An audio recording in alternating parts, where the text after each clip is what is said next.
Relembrando, presidente, aqui denúncia oferecida em face de Jair Messias Bolsonaro pelos crimes de liderado por organização criminosa armada, tentativa de abolição violenta do Estado Democrático de Direito, golpe de Estado, dano qualificado pela violência e grave ameaça contra o patrimônio da União, deterioração de patrimônio tombado, e também oferecido em face de Alexandre Rodrigues Ramagem, Almir Garnier Santos, Anderson Gustavo Torres, Augusto Heleno Ribeiro Pereira, Mauro César Barbosa Cid, Paulo Sérgio Nogueira de Oliveira e Walter Souza Braga Neto, pela prática das condutas de organização criminosa armada, tentativa de abolição violenta do Estado Democrático de Direito, golpe de Estado, dano qualificado pela violência e grave ameaça contra a União, contra o patrimônio da União, deterioração de patrimônio tombado.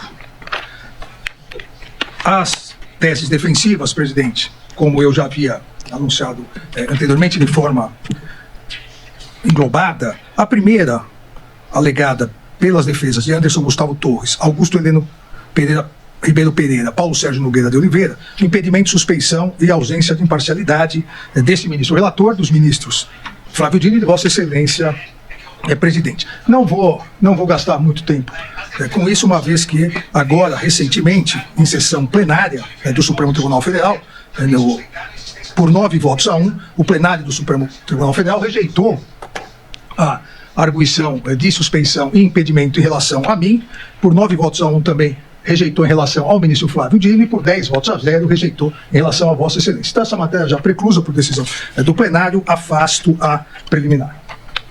Como vota o ministro Flávio Dino em relação a essa questão preliminar? Senhor presidente, saudando novamente a todos, todas, os presentes.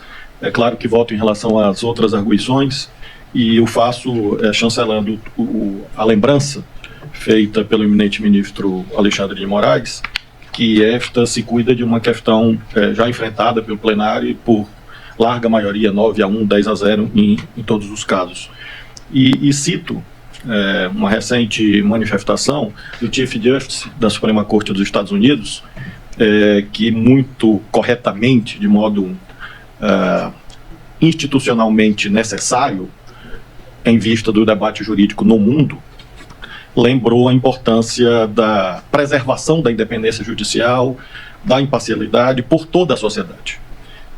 Sua Excelência, conforme notícia publicada no New York Times no dia 18 de março, próximo passado, fez questão de dizer que as discordâncias quanto a decisões judiciais são normais, porém tem exatamente uma resposta normal, que não a tentativa de eventualmente sancionar os tribunais e os juízes em face de discordâncias.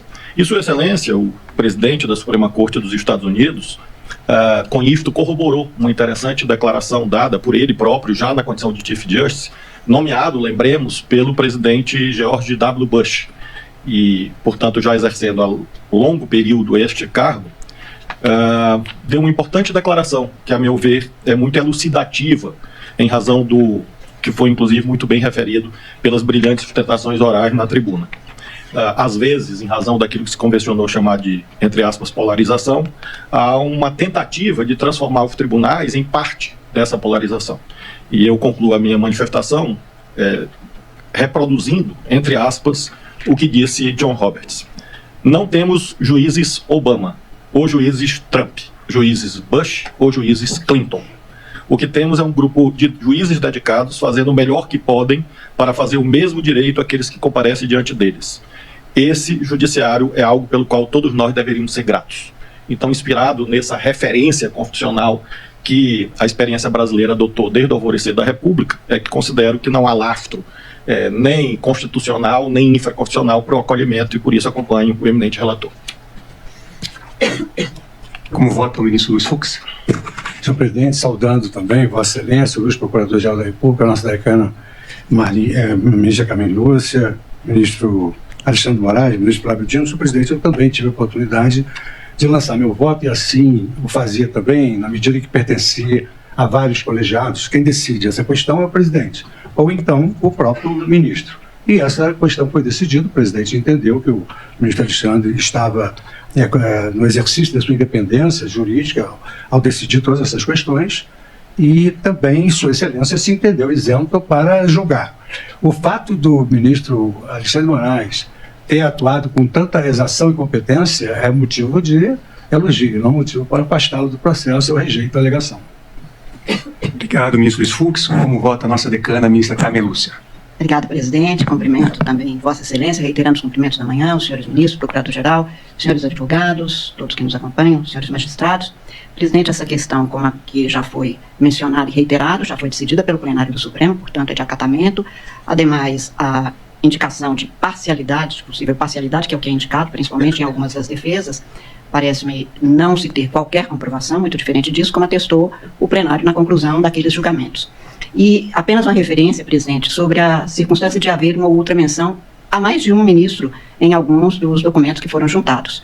É fácil criar qualquer tipo de impedimento para afastar um juiz de um colegiado pela referência feita a um documento. Basta incluir para que então se afaste. E nós, não nesta fase da vida do Supremo Tribunal Federal, mas há uns 10 anos atrás ou mais, tentou se afastar exatamente mencionando-se alguém da família de um dos ministros do Supremo. Então o Supremo reiterou esse julgamento.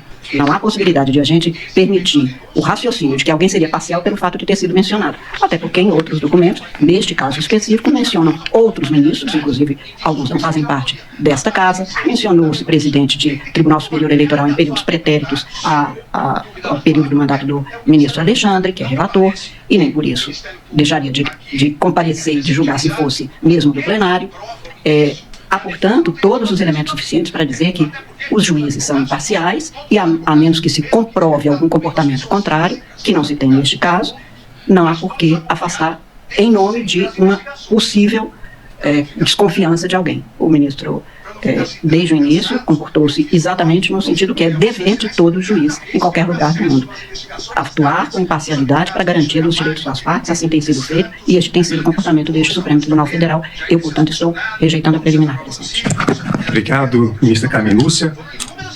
Antes de proferir meu voto, eu queria cumprimentar todas as sustentações orais que foram realizadas, bastante técnicas, jogaram luzes sobre questões relevantes, efetivamente. Também antes eu havia recebido em audiência o Dr. Andrew Farias, Dr. José Luiz Oliveira Lima e Dr. Celso Villardi, e evidentemente tive acesso às manifestações escritas que foram muito bem elaboradas.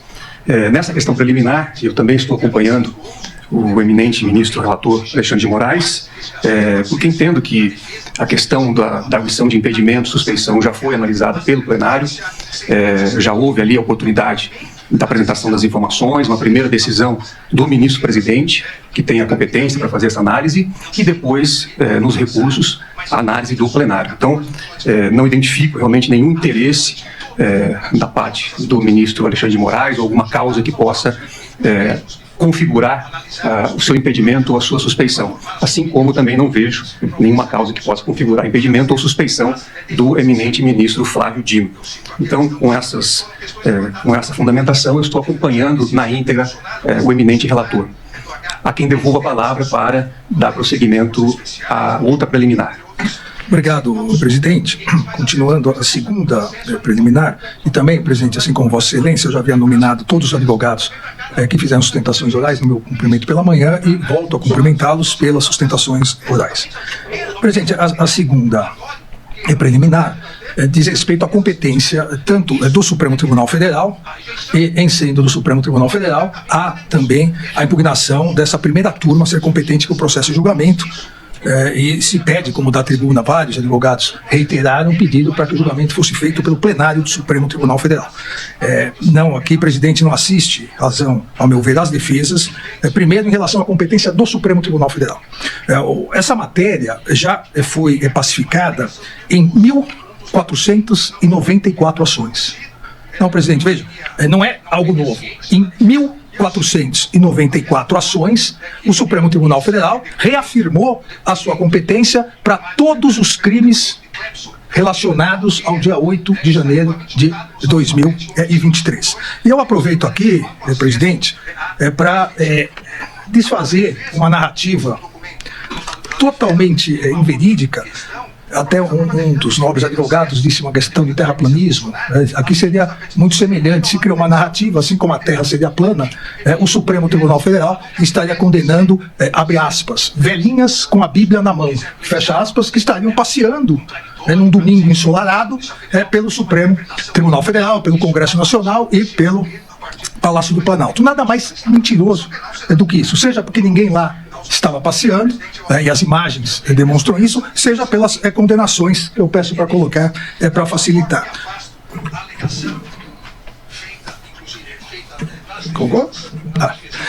Nós até agora, presidente, eu repito, em 1.494 ações, reafirmamos a competência do Supremo Tribunal Federal para todos os casos relacionados ao dia 8 de janeiro. Nós tivemos já 1.029 condenações, 7 absolvições e ainda há 439 ações penais em andamento. Dessas condenações e ANPPs, 1.029. Das condenações, foram 497 condenações. 50% das condenações, 249 condenações, foram apenas penas privativas de liberdade inferiores a 3 anos. Então, das 497 condenações, metade penas inferiores a 3 anos, substituídas por penas restritivas de direitos. As outras, entre 11 anos e 6 meses e 17 anos e 6 meses. Condenados a penas de 17 anos, 43 dos 497 condenados, menos de 10%, e aí porque a culpabilidade devidamente comprovada na dosimetria da pena demonstrava maior gravidade. Agora, o importante aqui, presidente, isso é muito importante, é que das 497 condenações, só 43 têm mais de 60 anos. E, na verdade, se nós pegarmos mais de 70 anos, que foram imagens utilizadas, são 7 condenações. Então, de 497 condenações, e lá também o gráfico, entre 70 a 75 anos, 7. 60 a 69, 36. Ou seja, a grande maioria até 59 anos, 454 condenações. Então, essa narrativa que se criou e se repete através de notícias fraudulentas pelas redes sociais, fake news, de que são mulheres e mulheres idosas. É totalmente mentirosa. Mulheres são 32% condenadas, homens quase 70%, 68%, e como eu disse, somente 7 pessoas condenadas com mais de 70 anos. E, presidente, retornando à preliminar, nessas 1.494 ações, o Supremo Tribunal Federal, sempre era uma preliminar, o Supremo reafirmou a sua competência. Foram 1.326 ações penais, sendo algumas já 266 com trânsito em julgado, outras esperando os embargos e outras denúncias recebidas. 1.326 ações que o plenário do Supremo, antes da mudança regimental, recebeu, processou e condenou ou absolveu e julgou, entendendo ser de competência do Supremo Tribunal Federal. Após a edição da emenda regimental número 59, em 18 de dezembro de 2023, e aí se alterou a competência penal, em regra, para as turmas, e à época, por 10 votos a 1, é importante que se diga, o eminente ministro Luiz Fux, que havia, quando o presidente proposto a alteração para retorno ao plenário, votou pela manutenção do plenário, e todos os demais ministros, todos os demais 10 ministros votaram a favor dessa alteração regimental. A partir daí, todas as denúncias, sejam dos casos relacionados ao dia 8 de janeiro, sejam de outros casos, todas as denúncias passaram a ser oferecidas pela Procuradoria-Geral da República nas turmas. Já foram oferecidas denúncias, recebidas, processadas aqui na primeira turma, 168 ações ligadas ao dia 8 de janeiro. E por que isso? Porque fizemos, e todos se recordam, fizemos uma norma de transição. A norma de transição disse que as denúncias já recebidas pelo plenário continuariam no plenário, uma vez que se fixou naquele momento o juízo natural. As futuras denúncias, exatamente porque nenhum órgão sabe qual será a futura denúncia, nenhum órgão do Supremo, seja a primeira turma, seja a segunda turma, seja o plenário, uma vez que isso é prerrogativa constitucional da Procuradoria-Geral da República, as futuras denúncias seriam analisadas sempre pelas turmas. E assim o fizemos. Eu repito, só nos casos relacionados ao dia 8 de janeiro, aos crimes relacionados ao dia 8 de janeiro, já fizemos 168 vezes. Ou seja, o tratamento é igualitário a todos os acusados, a todos os denunciados. Não se justifica nenhum tratamento diferenciado em relação a esse ou aquele acusado, a esse ou aquele denunciado. Até porque, como salientei nas primeiras 3 ações penais que fixaram a competência do Supremo Tribunal Federal, as ações penais 1060, 1502 e 1183, fixei que a responsabilização legal de todos os autores e partícipes de inúmeros crimes atentatórios ao Estado Democrático de Direito que culminaram com as condutas golpistas do dia 8 de janeiro de 2023, deve ser realizado com absoluto respeito aos princípios do devido processo legal e do juiz natural, sem qualquer distinção. E salientei ainda a época, acompanhado pela ampla maioria do plenário, sem qualquer distinção entre servidores públicos civis ou militares. E isso porque as garantias fundamentais aos princípios do devido processo legal e do juiz natural, diferentemente do que ocorria nas constituições anteriores, essas garantias foram incorporadas no texto constitucional. O que diz o princípio do juiz natural? Que todos têm o direito de serem processados e julgados pelo juiz cujas regras prévias de distribuição determina. Quais as regras prévias de distribuição em relação a essa denúncia? As regras prévias de definição de competência são aquelas fixadas pela alteração regimental realizada em 18 de dezembro de 2023, que alterou o artigo 9º, inciso 1º, letra L, do nosso regimento interno, fixando as turmas. Qualquer tratamento diferenciado ao presente caso seria um tratamento diferenciado em relação a 168 processos de julgamento já realizados, somente no caso do dia 8. E por que digo isso somente no caso do dia 8? Porque, presidente, as turmas já vêm analisando e em preliminares refutando isso em outros casos. Nós mesmos aqui, a primeira turma, além desses 168 casos, nós afastamos a preliminar de incompetência da turma. Em casos importantes, também afastamos a preliminar em relação ao caso, todos se recordam, da deputada federal Carla Zambelli, a PET 11626, onde recebemos a denúncia dia 29/5 de 2024, do deputado federal Domingos Brazão, inquérito 4954, que recebemos em 21/6 de 2024, a queixa-crime em relação ao senador Sérgio Moro, na verdade a denúncia em relação ao senador Sérgio Moro, recebemos 6/9 de 2024, recentemente, de relatoria de Vossa Excelência, também recebemos a denúncia em relação aos deputados federais Josimar Cunha Rodrigues, Gil Denemir de Lima Souza e João Bosco Costa agora, dia 18/13 de 2025. Da mesma forma, a segunda turma. A segunda turma afasta essa alegação de incompetência da turma, que seria o plenário, e o fez também recentemente, no dia 17/9 de 2024, ao receber denúncia e aplicar a emenda regimental 59 em relação ao deputado federal João Carlos Paulino Bacelar Filho. Então, presidente, de um lado, em 1.494 ações, reafirmamos que é competência do Supremo Tribunal Federal e não da primeira instância. De outro lado, desde 18 de dezembro de 2023, tanto a primeira quanto a segunda turmas vem reafirmando em vários casos, e nós aqui, somente nos casos do dia 8, 168 recebimentos de denúncia, fora outros casos que eu acabei de citar, competência das turmas. Competência, não há dúvida sobre a competência das turmas. Em relação ao Supremo, presidente, nem haveria necessidade, eu vou citar aqui só como um complemento, nem haveria necessidade de invocar a recente questão de ordem julgada no inquérito 4787, da contemporaneidade fato-mandato, algo que existia aqui no Supremo por décadas, depois foi alterado e retornou. No momento que se pratica o crime imputado pela Procuradoria-Geral da República, se o denunciado exercia um determinado mandato que tinha foro, prerrogativa de foro, mesmo que ele venha a perder esse mandato, ou se encerre esse mandato, a sequência. O que vale é aquele momento, a contemporaneidade, a perpetuação, a perpetuatio jurisdictionis, o que poderia, inclusive, ser aplicado ao presente caso, porque os denunciados Anderson Gustavo Torres, Augusto Heleno Ribeira Pereira, Jair Messias Bolsonaro e Paulo Sérgio Nogueira de Oliveira exerciam cargos que tinham prerrogativa de foro. Mas, repito, não há nem necessidade da análise dessa questão de ordem, porque nos casos referentes ao dia 8 de janeiro, em 1.494 ações, nós já confirmamos a competência da turma. E a partir da emenda regimental, em quase 2 centenas, somando os 168 casos do dia 8 com outras denúncias recebidas, em quase 2 centenas de denúncias também confirmamos que agora é competência em regra, competência da turma. Aqui, presidente, também gostaria de salientar que em relação às defesas de Jair Messias Bolsonaro e Walter Souza Braga Neto, essa questão, inclusive, estaria preclusa.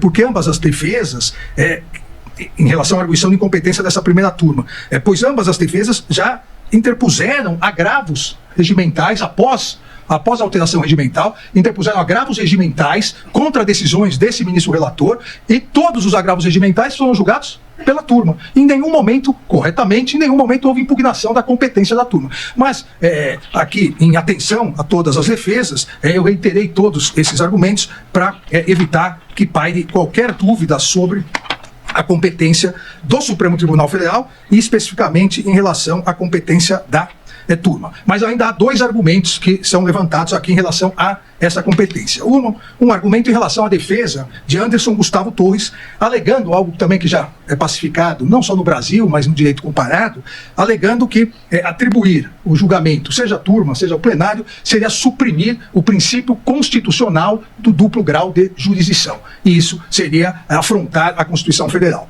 A Constituição, e é importante que isso se diga, a Constituição não prevê, em momento algum, o princípio do duplo grau de jurisdição. A Constituição prevê o princípio do devido processo legal e a Constituição indica que a regra é que haja um duplo grau. E isso indica lá no artigo 92, porque prevê juiz de direito e Tribunal de Justiça, juiz federal e Tribunal Regional Federal, juiz do trabalho e Tribunal Regional do Trabalho. Mas em todos os casos onde há previsão de prerrogativa de foro, como o órgão é colegiado, isso é importante também salientar, é que a ideia do duplo grau de jurisdição é que permita uma revisão de uma decisão monocrática por um órgão colegiado. Nas hipóteses de prerrogativa de foro, quando o órgão já é colegiado, não existe, não se aplica o duplo grau de jurisdição, porque o órgão já é colegiado. Isso não é só, presidente, colegas, isso não é só no Brasil. O professor Canotilho aponta que é idêntica a previsão, no caso de Portugal, quando há essa prerrogativa, também no caso do direito alemão, quando há uma excepcional prerrogativa no Tribunal Constitucional Federal alemão. E o Supremo Tribunal Federal já pacificou essa questão de algum tempo. Lá atrás, num acórdão de relatoria do ministro Sepúlveda Pertence, e agora, recentemente também, presidente, e muito recentemente, dia 6 de dezembro de 2024, 6 de dezembro do ano passado, um acórdão de relatoria de Vossa Excelência, ministro Cristiano Zanin, no ARI 133-0427, onde Vossa Excelência reafirma essa jurisprudência do Supremo Tribunal, essa jurisprudência da inexistência de ferimento a qualquer devido processo legal ou a duplo grau de jurisdição, quando haja prerrogativa de foro. Diz Vossa Excelência no acórdão que foi julgado de forma unânime por essa primeira turma.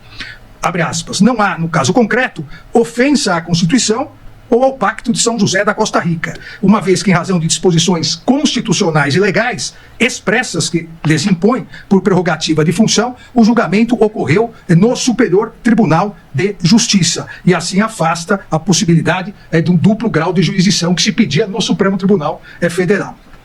Então, presidente, afasto também essa alegação de incompetência do Supremo Tribunal Federal pelo fato de não possibilitar um duplo grau de jurisdição. E, por fim, também, presidente, afasto aqui uma última argumentação da defesa do denunciado Jair Messias Bolsonaro, que foi reiterado aqui na sustentação oral do advogado Celso Vilardi, sobre o argumento de que a competência seria do plenário em razão do denunciado ter exercido o cargo de presidente da República Federativa do Brasil à época dos fatos narrados. Então, o Dr.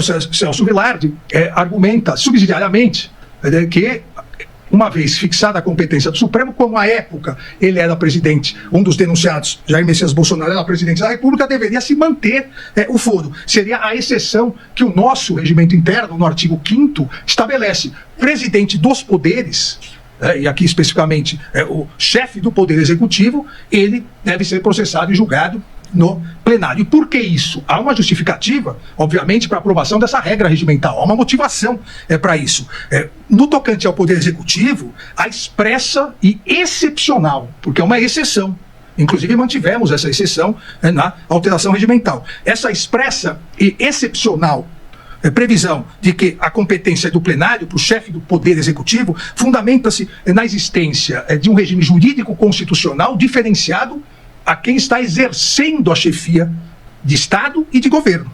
É uma previsão que decorre principalmente do artigo 86, parágrafo 1º, inciso 1º da Constituição. O que prevê o artigo 86, parágrafo 1º, inciso 1 da Constituição Federal, que no caso de recebimento da denúncia pelo Supremo Tribunal Federal, o presidente da República ficará afastado do seu cargo, do exercício do seu cargo, por até 180 dias. Em virtude dessa sanção preliminar, o afastamento do cargo do presidente da República por até 180 dias, com o recebimento da denúncia pelo Supremo Tribunal Federal, o Supremo Tribunal Federal entende que, excepcionalmente, no caso de denúncia contra o presidente da República em exercício, é o plenário que é o órgão competente. Até porque, presidente, colegas, há também uma outra previsão. O Supremo Tribunal Federal só pode analisar a denúncia em face de um presidente da República se a Câmara dos Deputados autorizar por 2/3. Ora, um ex-presidente da República precisa, para que o Supremo analise o oferecimento da denúncia pelo Procurador-Geral da República, precisa de autorização de 2/3 da Câmara? Não.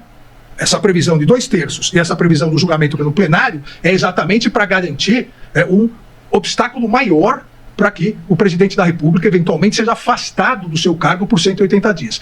Quem é ex-presidente, obviamente, não pode ser afastado de algo que não exerce mais. Consequentemente, as razões da exceção do artigo 5º do nosso regimento interno, no seu inciso 1º, não se aplicam ao ex-presidente. Diante dessas alegações, presidente, pontuando cada uma delas, afasto ambas as preliminares, incompetência do Supremo e a incompetência, no caso de reconhecimento da competência do Supremo Tribunal Federal, afasto a alegação de incompetência desta primeira turma, mantendo o julgamento nessa primeira turma. Eu voto, presidente. Como vota o ministro Flávio Dino? Senhor presidente, apenas um esclarecimento no mundo dos fatos. Quando se processou essa mudança regimental, remetendo às turmas os julgamentos criminais, eu aqui não estava. Foi em 2023. E a proposta do eminente presidente foi acompanhada pelos ministros Edson Fachin, Dias Toffoli, Gilmar Mendes, Cristiano Zanin, Alexandre de Moraes, Carmen Lúcia, Cássio Nunes Marques, André Mendonça. A única ressalva foi do ministro Luiz Fux. Ou seja, nesta cadeira existia uma possibilidade de uma vaga a ser provida por qualquer outro dos ilustres colegas da Corte. Então não houve uma definição casuística quanto à primeira turma. Tampouco da minha participação, até porque bastaria que um dos eminentes colegas da segunda turma tivesse pedido remoção, que eu aqui não estaria. E não teria tido a oportunidade de aprender com os ilustres advogados, que os invejo na medida em que não tive ainda o privilégio de ocupar a tribuna do advogado do Supremo. O ainda fica por conta da minha natureza cristã. Acredito que depois dos 75 anos, Deus me dando vida, talvez estejamos juntos aqui. Já que o doutor Vilardi, o senador Demóstenes e todos, doutor Juca e todos os outros são bem mais jovens do que eu, estaremos juntos aqui na tribuna.